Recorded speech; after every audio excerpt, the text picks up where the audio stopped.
1886 চনৰ এটা অন্ধকাৰ সন্ধিয়া হাই মাৰ্কেট আফেৰৰ সেই বিস্ফোৰণে কেৱল এখন চহৰ নহয়, কঁপাই তুলিছিল সমগ্ৰ পৃথিৱীৰ শ্ৰমিক সমাজক। ধোঁৱাৰে ঢকা চিকাগোৰ ৰাস্তাত দুখ কষ্টত জীৱন যাপন কৰা মানুহবোৰে উচ্চাৰণ কৰিছিল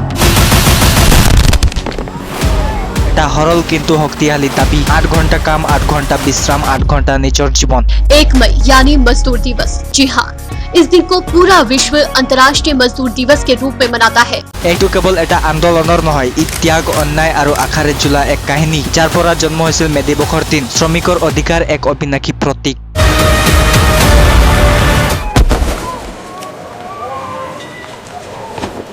1886 চনৰ বসন্তকাল। আমেৰিকাৰ চিকাগো চহৰখন ধোঁৱা আৰু যন্ত্ৰৰ শব্দত ভৰি আছিল। কাৰখানাৰ ভিতৰত শ্ৰমিকসকলে দিনটো 12, 14 বা কেতিয়াবা 16 ঘণ্টা কাম কৰিছিল। তেওঁলোকৰ হাতত বিষ, পিঠিত বেদনা আৰু ঘৰত অপেক্ষা কৰি থকা ভোকাতুৰ পৰিয়াল। কিন্তু তেওঁলোকৰ মনত এটা সপোন আছিল, এটা দিনত মাত্ৰ 8 ঘণ্টা কাম, 8 ঘণ্টা বিশ্ৰাম আৰু 8 ঘণ্টাৰ নিজৰ জীৱনৰ বাবে। 1884 চনত আমেৰিকাৰ শ্ৰমিক সংগঠনসমূহে এটা ঘোষণা কৰিছিল। 1 মে 1886 চনৰ তাৰিখে সমগ্ৰ দেশত 8 ঘণ্টা কামৰ দাবীত সাধাৰণ ধৰ্মঘট হ'ব।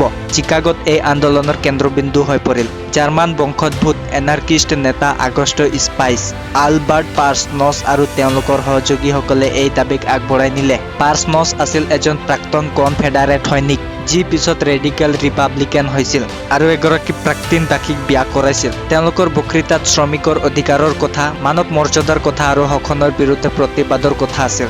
1 মে 1886 চনৰ তাৰিখে চিকাগোত প্ৰায় 35,000 শ্ৰমিকে কাম বন্ধ কৰি মিছিল কৰিলে। সমগ্ৰ আমেৰিকাত 2 লাখৰো অধিক শ্ৰমিকে ধৰ্মঘটত যোগ দিলে। সেইদিনা চিকাগোত শান্তিৰে পাৰ হ'ল।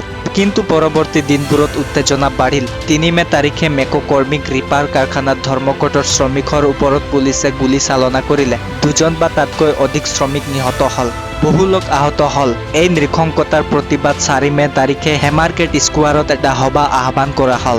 সন্ধিয়া প্ৰায় 7:30 বজাত প্ৰায় 1500 শ্ৰমিক হেমাৰ্কেট স্কোৱাৰত গোট খাইছিল। চহৰৰ মেয়ৰ কাৰ্টাৰ IS হৰিছনে সভাত উপস্থিত থাকি পুলিচক শান্তি ৰক্ষা কৰিবলৈ নিৰ্দেশ দিছিল। সভা শান্তিপূৰ্ণ আছিল। আগষ্ট স্পাইচে বক্তৃতা দিলে। তাৰ পিছত আলবাৰ্ট পাৰ্চনছে তেওঁলোকে শ্ৰমিকৰ অধিকাৰ, 8 ঘণ্টা কামৰ দাবী আৰু ন্যায়ৰ কথা ক'লে।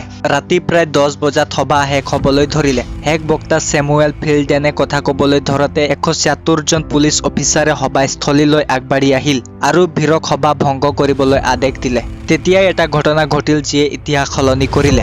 কোনো অজ্ঞাত ব্যক্তিয়ে পুলিচৰ দলৰ মাজত এটা বোমা পেলাই দিলে। বিস্ফোৰণত এজন পুলিচ অফিচাৰ তৎক্ষণাত মৃত্যু হ'ল। তাৰ পিছত 7 জন আহত হৈ মৃত্যুবৰণ কৰিলে। পুলিচে আতংকিত হৈ গুলী চালনা কৰিলে। ভিৰৰ মাজতো বহুতো লোক আহত আৰু নিহত হ'ল। কোনজনে বোমা পেলাইছিল সেয়া আজিও ৰহস্য। কিন্তু পুলিচ আৰু চৰকাৰে তৎক্ষণাত আনাৰ্কিষ্ট নেতাসকলক দোষী সাব্যস্ত কৰিলে। পুলিচে August Spies, Albert Parsons, Adolph Fischer, George Engel, Louis Lingg, Samuel Fielden, Michael Schwab আৰু অক্সাৰ নিবেক নামৰ 8 জনক গ্ৰেপ্তাৰ কৰিলে। তেওঁলোকক হত্যাৰ ষড়যন্ত্ৰৰ অভিযোগত বিচাৰ কৰা হ'ল। বিচাৰখন আছিল এক বৃহৎ অন্যায়। বিচাৰক জোচেফ গেৰী আছিল পক্ষপাত দুষ্ট। জুৰীৰ সকলো সদস্যই অভিযুক্তসকলৰ বিৰুদ্ধে পূৰ্ব ধাৰণা পোষণ কৰিছিল। বোমা পেলোৱা ব্যক্তি কোন আছিল তাৰ কোনো প্ৰমাণ নাছিল। অভিযুক্তসকলৰ বিৰুদ্ধে কোনো প্ৰত্যক্ষ সাক্ষী নাছিল। বিচাৰকৰ নিৰ্দেশ অনুসৰি জুৰীয়ে তেওঁলোকৰ লিখনি আৰু বক্তৃতাকে ষড়যন্ত্ৰৰ প্ৰমাণ বুলি গণ্য কৰিলে। সকলোকে দোষী সাব্যস্ত কৰা হ'ল। 7 জনক মৃত্যুদণ্ড দিয়া হ'ল। এজনক 15 বছৰৰ কাৰাদণ্ড। 1887 চনৰ 11 নৱেম্বৰত 4 জনক স্পাইচ, পাৰ্চনছ, ফিচাৰ আৰু এংগেলক ফাঁচি দিয়া হ'ল। লুইচ লিংগে কাৰাগাৰত আত্মহত্যা কৰিলে। 2 জনৰ দণ্ড কমোৱা হ'ল। 1893 চনত ইউনিয়নৰ গভৰ্ণৰ জন পিটাৰ আল্টগেল্ডে বাকী 3 জনক সম্পূৰ্ণ ক্ষমা কৰিলে আৰু বিচাৰখনক আমেৰিকাৰ ইতিহাসৰ অন্যতম বৃহৎ ন্যায়ৰ অপমান বুলি অভিহিত কৰিলে। এই ঘটনা বিশ্বজুৰি প্ৰতিধ্বনিত হ'ল। 1889 চনত পেৰিছত অনুষ্ঠিত দ্বিতীয় আন্তৰ্জাতিক সমাজতান্ত্ৰিক সন্মিলনে 1 মে তাৰিখক আন্তৰ্জাতিক শ্ৰমিক দিৱস হিচাপে ঘোষণা কৰিলে। ইয়াৰ উদ্দেশ্য আছিল সমাকেটৰ শ্বহীদসকলক স্মৰণ কৰা আৰু 8 ঘণ্টা কামৰ দাবীক বিশ্বজুৰি আগবঢ়োৱা। প্ৰথমবাৰৰ বাবে 1890 চনত এই দিৱস উদযাপন কৰা হ'ল আৰু ই বিশাল সফলতা লাভ কৰিলে। সমাকেটৰ ঘটনাৰ পিছত আমেৰিকাত মে দিৱসক কমিউনিষ্ট দিৱস বুলি দেখুৱাই প্ৰচাৰ কৰা হ'ল। শীতল যুদ্ধৰ সময়ত 1855 চনত ৰাষ্ট্ৰপতি আইজেন হাৱাৰে 1 মে তাৰিখক লয়েলটি ডে ঘোষণা কৰিলে। কিন্তু সত্য কথা হ'ল মে দিৱসৰ উৎপত্তি আমেৰিকাৰ শ্ৰমিকৰ আন্দোলনৰ পৰা হৈছে, 8 ঘণ্টা কামৰ যুঁজৰ পৰা হৈছে। ই কমিউনিষ্ট বা সমাজতান্ত্ৰিক ৰাজ্যসমূহৰ সৃষ্টি নহয়, বৰঞ্চ শ্ৰমিকৰ মৌলিক অধিকাৰৰ যুঁজৰ ফল। ভাৰতত 1923 চনত চেন্নাইত প্ৰথমবাৰৰ বাবে মে দিৱস উদযাপন কৰা হৈছিল। লেবাৰ কিষাণ পাৰ্টি অফ হিন্দুস্তানৰ নেতা সিংগাৰা ৱেলাৰে নেতৃত্ব দিছিল। তেওঁলোকে ৰেড ফ্লেগ প্ৰথমবাৰ ব্যৱহাৰ কৰিছিল আৰু ব্ৰিটিছ চৰকাৰক 1 মেক ৰাষ্ট্ৰীয় ছুটী ঘোষণা কৰিবলৈ দাবী জনাইছিল। ভাৰতৰ ডক্টৰ বি.আৰ. আম্বেদকাৰে শ্ৰমিক অধিকাৰৰ বাবে বহুতো আইন প্ৰণয়ন কৰিছিল, য'ত 8 ঘণ্টা কামৰ ব্যৱস্থাও অন্তৰ্ভুক্ত আছিল। আজিৰ বিশ্বৰ বহুতো দেশত 1 মে তাৰিখে শ্ৰমিক দিৱস উদযাপন কৰা হয়। ই কেৱল ছুটী নহয়, ই এটা স্মৃতি। শোষণৰ বিৰুদ্ধে যুঁজ কৰা সেইসকল শ্বহীদৰ স্মৃতি। হেমাৰকেটৰ সেই অজ্ঞাত বোমা পেলোৱা ব্যক্তি কোন আছিল আজিও জানিব পৰা নাই। কিন্তু তেওঁলোক 8জনৰ যি দণ্ড হ'ল সেয়া আছিল এটা অন্যায়। তেওঁলোকে ক'লে, আমি মৃত্যুৰ মুখতো আমাৰ আদৰ্শ ত্যাগ নকৰোঁ। তেওঁলোকৰ ফাঁচীৰ দিনা পাৰ্চনছে ক'লে, এদিন এই যুঁজ জয়ী হ'ব।